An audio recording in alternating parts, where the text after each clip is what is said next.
I'm Ashley Brenner, and I'm with Julie Brenner, also known as my mom, who's worked in the special education industry for many years. And the first question I want to ask you is, what is good advice for people who aren't around special needs children when to know when they want to interact with them? Um, just treat them like any other person. Just be compassionate and kind, and just treat them like you would like to be treated. It's good. Okay. And then the next question is, one of the most popular shows, Breaking Bad, has a character known as Walter Jr. White with cerebral palsy. And I want to know, do you think it's important to represent characters with disabilities and special needs in film and television? Yes, I do think it's very important. If they are represented in movies, more people see it and they understand what they're thinking too. And when they can understand that, then they will be more compassionate and caring for other special need kids, and they will know how to interact with them. It will teach them kind of how to interact and how the special needs kids would like to be interacted with and how. It's a really good answer. And I have a question that leads on to it.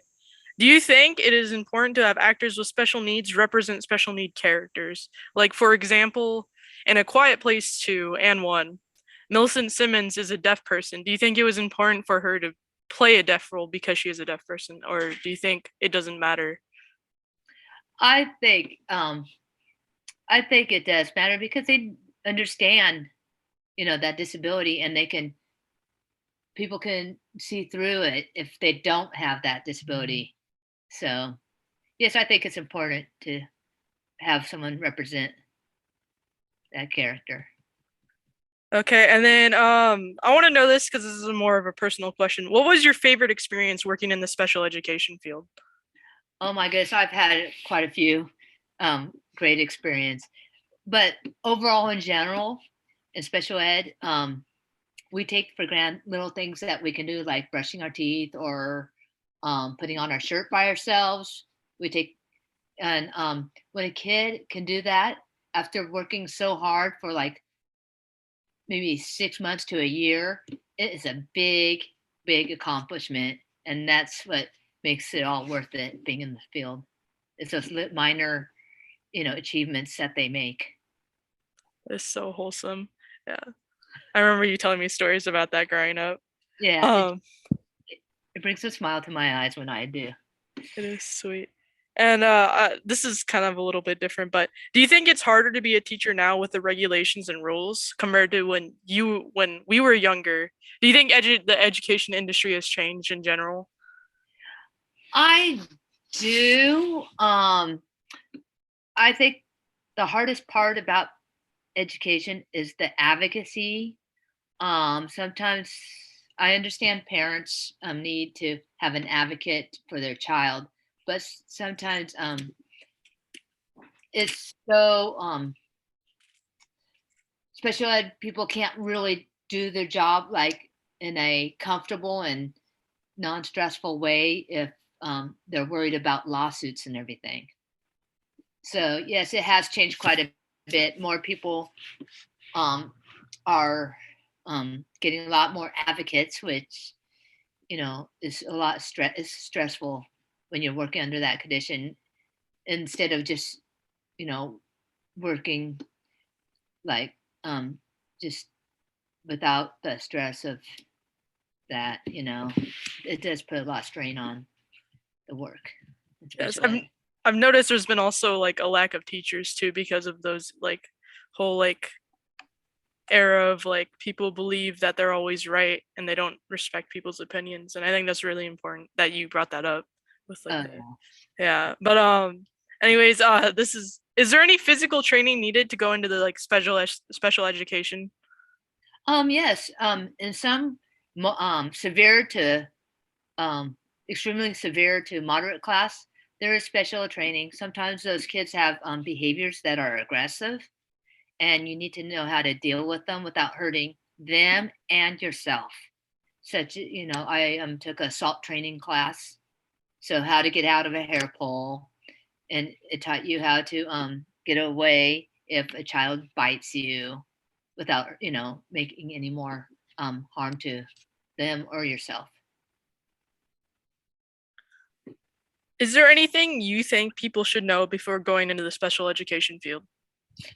Okay, there's a couple of things you need to know. It is a stressful job. You're dealing with wide range of behaviors with from nonverbal kids that can't communicate. So their way of communicating is being aggressive because they don't understand how to communicate the appropriate way.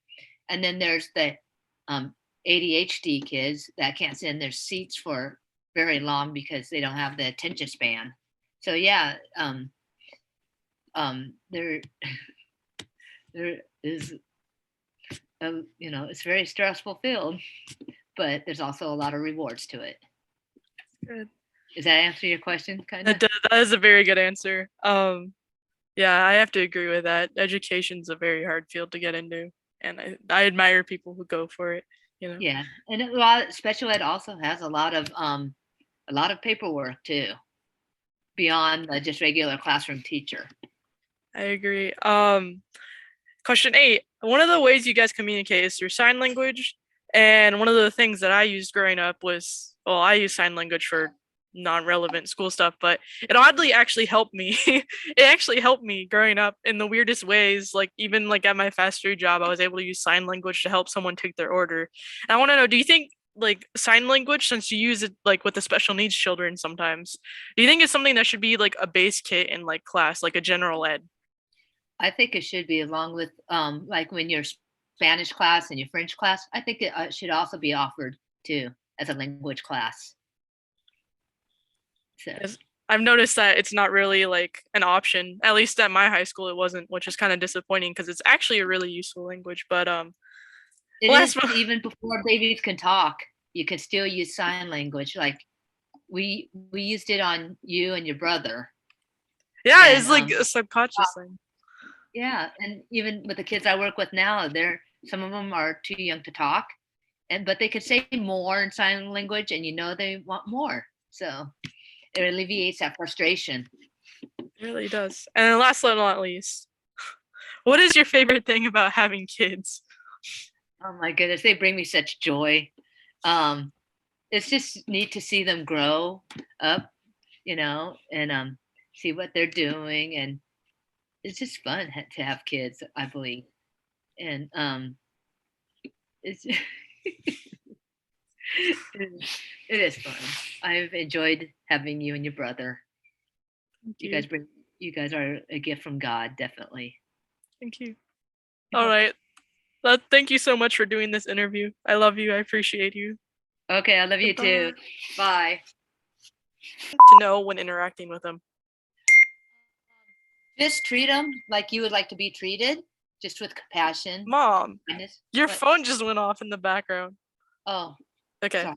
We'll start from the top. Okay. Wait a minute. Have you put on mute?